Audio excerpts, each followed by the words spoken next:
So I just introduced myself. I'm going to pass it to AK. Hi, everyone. I'm AK, short for Anna Catherine. I am a student at WashU Law in the Interdisciplinary Environmental Clinic. I'll be presenting in the coming weeks about vacancy and home energy costs. And I'm really excited to be here to hear from the community on this issue I've been researching for the last few months. I'll pass it to Zach. Hi everyone, I'm Zach, he, him pronouns. I think you've met me a couple of times by now, but I'm a student with WashU Law with the clinic here. Obviously I'm here because I have to be, but also I'm really excited to be here. Being at WashU, they talk a lot about being part of the community, but you don't see that out of WashU. So I'm excited to get a chance to be part of something within the community that I think could be really impactful. And I will bounce it over to... Oh, you muted yourself before you said the person, but before you say it, I do want to, I know some people have kind of been going in and out. So quickly, we just said that we're going to do quick introduction. So like your name, your pronouns, you know, where you're from or where you are, if you're in city or county, and also what brought you here tonight. And then Zach, you can pick whoever you want. Yeah, apparently it wasn't meant to be. So I'll switch it up and send it to Aaron. Hi, my name is Aaron Young, he, him. I live in South City in an area that is affected by these issues, but apparently not me. I don't know if that's fortunate or unfortunate, but it is still of great concern to me that my neighbors are affected by these issues more than me. Besides that, I do come in a professional aspect. I work for East West Gateway Council of Governments, and I am the manager on our St. Louis Regional Plan for Sustainability. And I am also on the board of directors of the St. Louis Earth Day organization. So both of those initiatives would very much like to work with folks on issues related to environmental justice and correcting those situations. And I'm finished. And I'll pass it to next would be Elizabeth Huberts.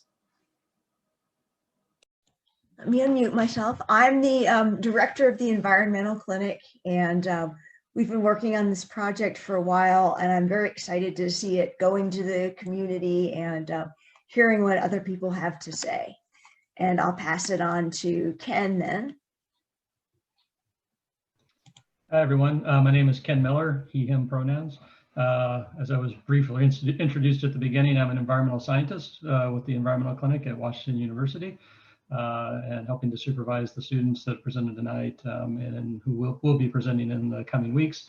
Also helped draft the original environmental racism report that we published in conjunction with all four of the organizations last summer and helped with some of the graphics and things that went into that. So that's me. I will pass it to Krista. Hi, I'm Krista, she, her pronouns. I live in Southwest Gardens. I came tonight because I've been trying to kind of achieve a low waste lifestyle personally, and then realized what good is this if I'm not getting more involved in my community.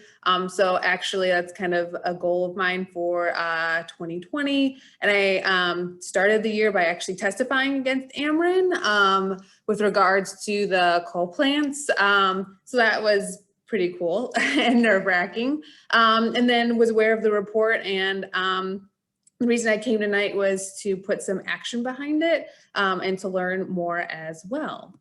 And with that, I will pass it to Dolores. Hi, I'm Sister Dolores Sanchez. I'm a Franciscan sister. We have our headquarters in Kirkwood, and we call ourselves Franciscans for Earth. Care for the earth and our common home is really important and really our main focus. In terms of ministry, I work at St. Anthony of Padua in South City. I don't live in that area, but yeah, just on the street from Dutchtown South, yes. And but I have a godson who suffers from asthma, and they were living in a home in South City and had to move because the younger two were showing signs of lead poisoning as well. And so I'm curious to hear that presentation down the road. The oldest one has asthma, my godson, and it's also something that runs in my family. I'm from El Paso, Texas. We have really bad air coming from Juarez, Mexico, and from different power plants in El Paso too. So I'm interested in seeing this issue very much improved. And I'll invite Ashton. I'm a Latina, obviously, I think. Yeah, Ashton. Thank you, Dolores. Hi, everyone. My name is Ashton. I use she, hers, and they, them pronouns. I am located in St. Louis City in the Central West End, just 2 blocks south of Del Mar. I have been really involved with the issue about air quality in St. Louis. I did my undergraduate capstone project on it as someone who lives with asthma personally. It's a really big issue to me, and especially seeing how much it especially impacts my Black and brown neighbors right near me.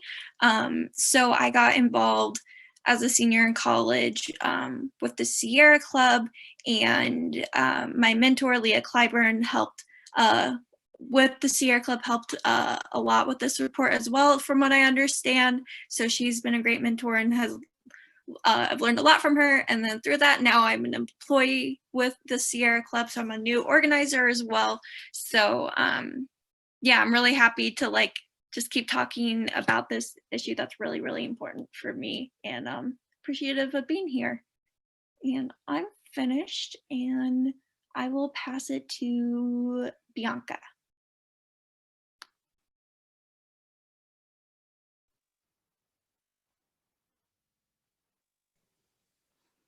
Hi, my name is Bianca, she, her pronouns, and I am a home visitor nurse with the St. Louis County Health Department. And a lot of so I serve first-time moms and throughout their pregnancy until their child turns 2. And a lot of my clients and their children suffer from asthma, as well as, many of my clients live in those high-risk zip codes. So this is an issue that's really important to me, because I can see directly how it affects, the health of my clients.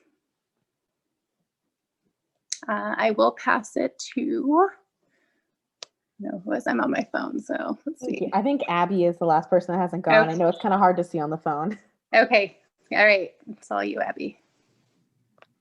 Hi, everyone. My name is Abby. I am actually not from St. Louis. I'm from New Hampshire, and I am a 5th-year undergrad in landscape architecture at Virginia Tech. So very much not anywhere near this issue, but my undergraduate thesis is actually located on Del Mar Boulevard and deals with redlining in St. Louis.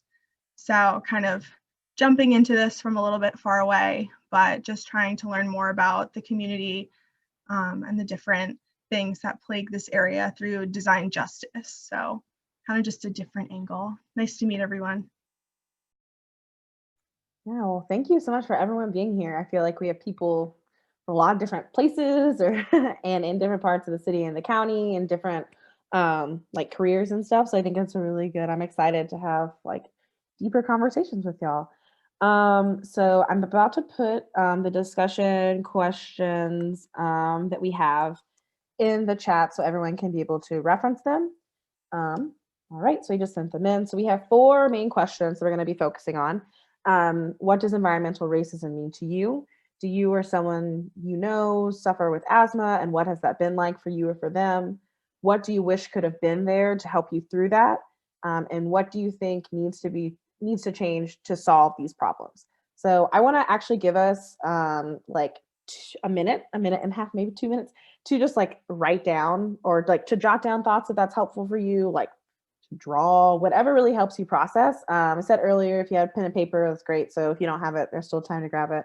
But yeah, so just to reflect and kind of think about these questions, and then we're just going to kind of start a conversation, and we'll see where we get. We'll hopefully be able to make it through all of them. But so I'm going to be quiet now for a full minute and a half, and then we can kind of get started. And I'm finished.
I see some people still writing, so it's like a 30-second warning. We'll come back together. So just kind of collect your final thoughts.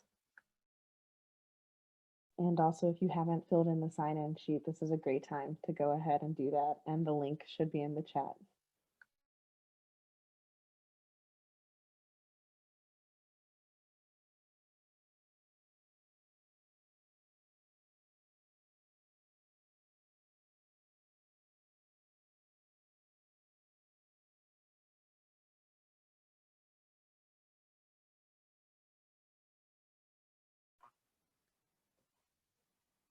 All right, well, I'm just going to pose the first question of what does environmental racism mean to you?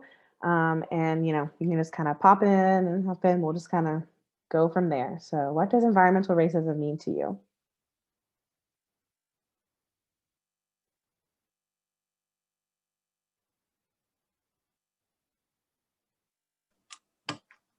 I'll break the ice. I'm gonna skip the definition part of it because we've kind of presented that earlier. But for me in my work, it's just another barrier to collaboration. Since I work on regional perspectives, it's just another reason that white people use to ignore Black neighborhoods. They just, speaking generally, not for all white people, but a white community is much easier. It's much easier for them to ignore these kinds of situations because they could say, oh, that's an urban issue and it's not something I have to deal with. So to me, it's just another barrier for us to have regional collaboration to working on big issues. Thank you. And I'm finished.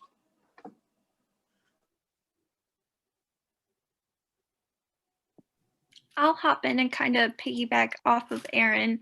I was recently reading an article that they use the term sacrifice zones. Like we are sacrificing part of our communities and putting all of our pollution, our horrible toxins in those communities.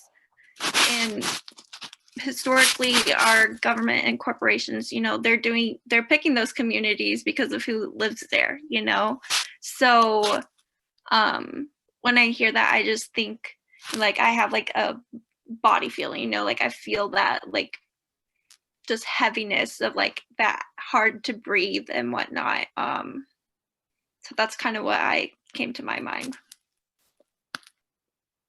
Yeah, thank you.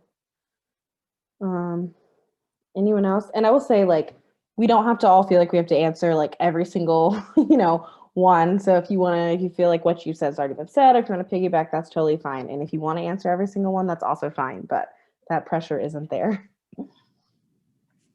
I think to piggyback off of what Ashton said a bit is also not giving people of color respect for the work that they are doing within environmental racism. The podcast The City kind of opened my eyes to that. With regards to illegal dumping in Chicago, it was happening in a predominantly poor Black neighborhood. It then happened in a white neighborhood, and the white neighborhood got the problem alleviated, I think, in 2 weeks, and the Black neighborhood, it took years for that to happen. I think too, not to take anything away from Greta Thunberg, but we also then, I think, forget about like Mari, Little Miss Flint, and the work that she's doing as well, and the Indigenous people. So I think sometimes we don't always give respect, and when it's deserved, of course. And instead, I think, as a white person, it's more of a white savior. I'm going to come in and help this neighborhood instead of stopping and seeing what's already in place and what's already being done. Yeah, I think I'm done now. Thanks. Anyone else before we kind of move to the next question? All right. So do you or does someone you know suffer from asthma? And what has that been like for you or for them? And I forgot to say this, but of course, like, thank you, Ashton. Like, if you're like really feeling what's being said, like, definitely feel free to like go into the chat and like comment as well and do stuff. We love that. So, but yeah, do you or someone you know suffer from asthma? And what has that been like for you or for them?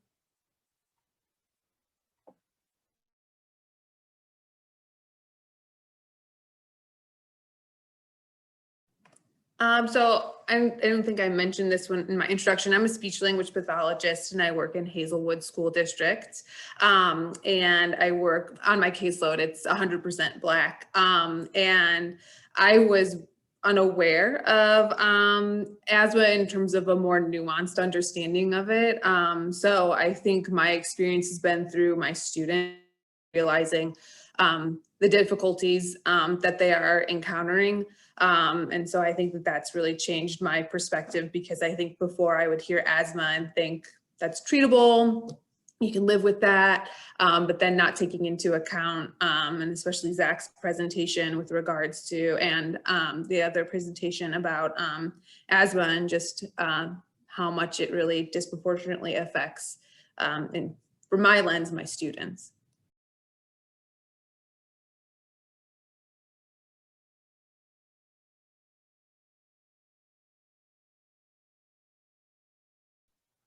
Thanks, Krista. Anybody else want to speak? I know some people kind of shared in their intro that asthma has been like a part of their story or a story of their loved ones. So not going to put people on the spot to share, but just to encourage folks if you feel comfortable to talk more about that.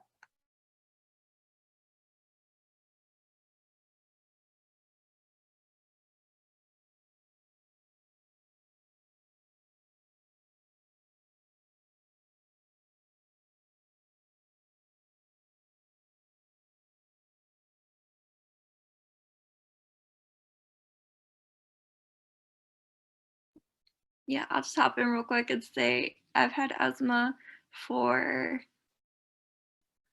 almost 10 years, I want to say. And it's hard to take care of yourself. And this living in the city does not always offer great opportunities. I don't know, I feel like I have a very hard time breathing in the city compared to my hometown, which is just a little bit outside of the city in Illinois. So I can definitely tell a difference in air quality dependent on my location. And being so close to North City and like interacting with my community, I can definitely feel it varying just by neighborhood, honestly. So I can understand and empathize so much with so many community members who have to deal with poor air quality and poor living conditions for no fault of their own. And yeah. Thank you so much for sharing that, Ashton. I appreciate it. It's honestly like, I know it's true, but just like to hear you talk about like that you can literally tell a difference, because I'm not from the St. Louis area. I forgot to say I'm from Nashville. I'm not used to states being so close together. So like people say, oh, Illinois. And I'm like, oh, that's like 10 minutes away. Okay. So for some place so close for you to see and feel such a difference, that's really powerful in a not great way.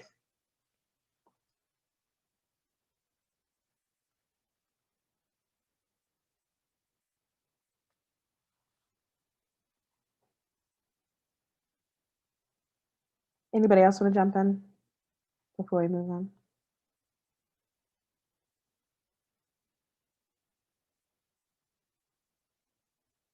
All right. And of course, we can always continue talking about like all these things because they all kind of go together.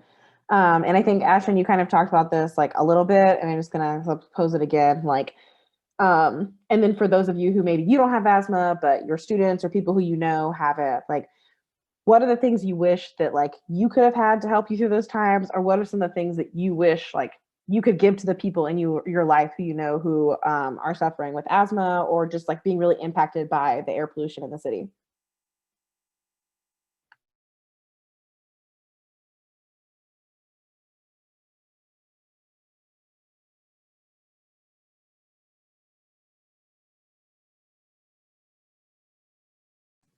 I wish that, from my perspective as someone who works in a school, I wish there was PD around it, to be honest. Again, very naive outlook on it initially, and it would be helpful to have actually gotten some of the information that I got in both of the presentations tonight to better understand it. And not that I didn't approach it with empathy before, but I think that this kind of further just strengthens my empathy for my students and wanting to know what resources are available in the community that I serve. And just, I think, being more tied in and just growing my knowledge around it. We do a lot of PD in schools, and this would be something that vastly affects my students that I think I would benefit from. I'm going to call it jargon giraffe. What is PD? Professional development. Thank you. Yeah. Thanks, Krista. I'm glad you clarified that. I was thinking public discussion, maybe. Which made sense, right? More public discussion of the issue or the problem, right? Yeah, it's more sit and listen. But yeah, it'd be nice if it was, PD, public discussion. Yeah, thanks for sharing that, Krista, because I think that like information gap is really big. And the perception, I think a lot of people have the perception like asthma, like kids get that and they go get an inhaler and then everything's fine, no big deal. And that is very far from the truth. And so I think especially educators and people who are in that environment like are probably the people who should have that information the most, but it's just not even that widespread at all. So I think that's really important to bring up. And I think this kind of ties into the next question. So I'm just going to go ahead and pose it along with it. So along with like, what do you wish you could have had, or what do you wish you could have had to help others? Like, what do you think needs to change to solve these problems? So what do you think needs to change to solve like the air pollution situation in the city, the asthma problem, and the ways that these impact communities? Gosh, my words are so jumbled. The way these disparately impact like minority, Black and brown communities. So what needs to change? How do we work towards fixing these things?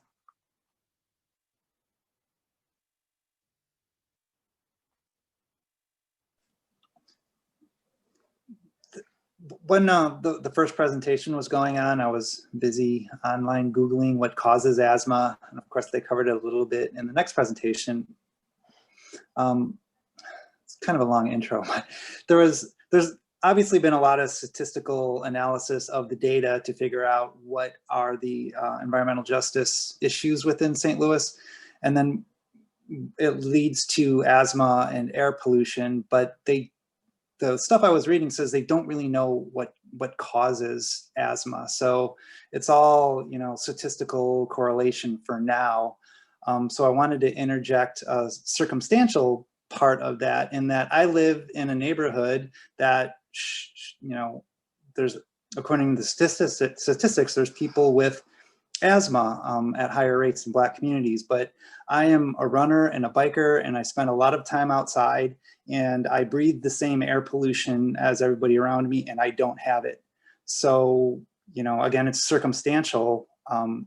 So it leads me to believe that air pollution is probably not the driving cause behind it. So I think what needs to happen is we need to understand it a little better, and to lead us to what real solutions would be. And since it's circumstantial that I don't have it, and I spend a lot of time outside and breathe the same air, it's probably more related to housing than general air quality. So what I think needs to happen is more data about what causes it, so we can dive down into getting into the real solutions. Because I don't want to say it's all about the housing because of my circumstances, but for now, I think it's about the housing and the conditions within their houses. And I'm finished. Aaron, can I ask you a question? Sure. So you live in the city? Yeah. And are you in one of the zip codes that was shown on the maps? Yeah. That was more highly affected? Yeah. I'm not in one of the predominantly Black population neighborhoods, but I'm in 63104, so there is higher asthma and higher hospitalizations. But air pollution is still a pretty macro issue. The air pollution does not stop at Gravois, where the zip codes stop. So would still be pretty confident in saying I'm breathing the same air, and I would be confident in saying a real solution that we need to look at is more of a micro or housing level of an issue. I'll just interject on the housing issue. When we were distributing the pairings of all of these topics, we did briefly have mold with asthma, because mold in housing is also has a high correlation to asthma.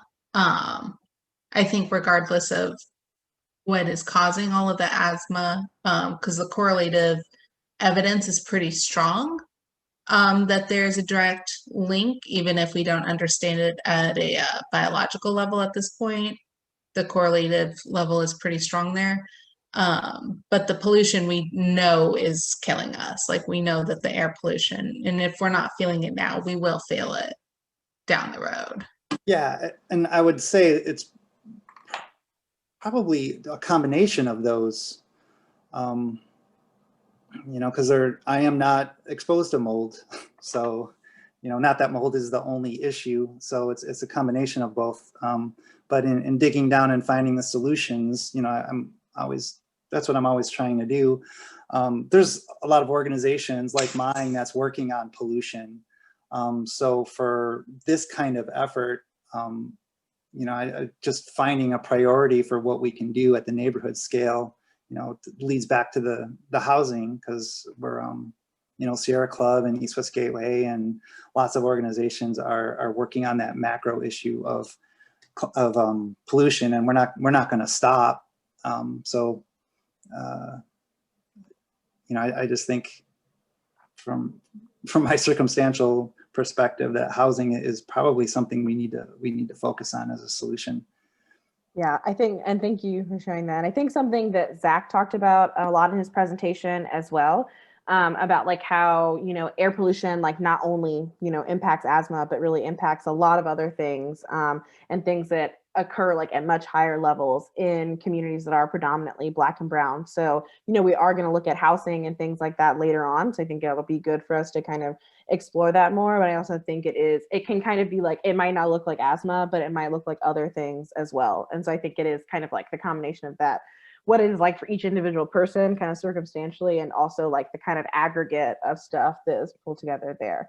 I want to make sure you take some time to, and again, if I'm putting you on the spot, I am so sorry, and you do not have to feel like to answer it all, but especially Ashton, as you've just shared in general, like about like how it's been really difficult for you. And I know like solutions, how do we fix it, is not necessarily there, but like, what do you wish could be better? Like, what do you think? Like, what's your perspective?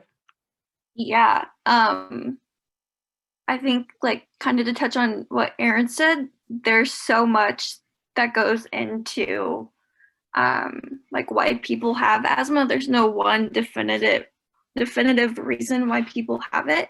And I think we need like an all-encompassing sort of change, like transformational change across the board on just about everything.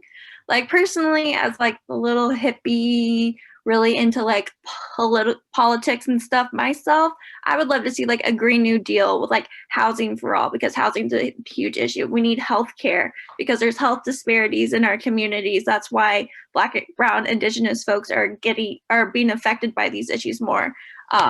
We need there's going to be a lot of change to know. So like, hopefully not as many kids and whatnot are dying of asthma. And, you know, having asthma also makes you more predisposed to getting COVID-19, and we're still in a pandemic, you know. So that's what I would like to see, but also knowing that can't happen overnight and has to be a slow thing. So you gotta start like organizing, and I'm sorry, I'm an organizer. I'm just ready to go. Yeah, you don't have to apologize to us. Yeah. Y'all know. Yeah. Thank you. Well, unfortunately, we have to head back to the main group. I know I cannot, you know, doesn't always feel like there's enough time. And in our next meeting, we'll be able to break into even smaller groups, so have more time for conversation. But thanks everyone so much for what everyone shared, and just for this time that we've been able to have. And now we're gonna, and make sure you signed in to the sheet if you haven't already, and we're going back to the main room. And is there anything else I need to say, Carissa, before we head back? Okay, cool. And we're gonna kind of report back from this. So I might call on our group, and I would encourage people to step up and talk about what we talked about in the group.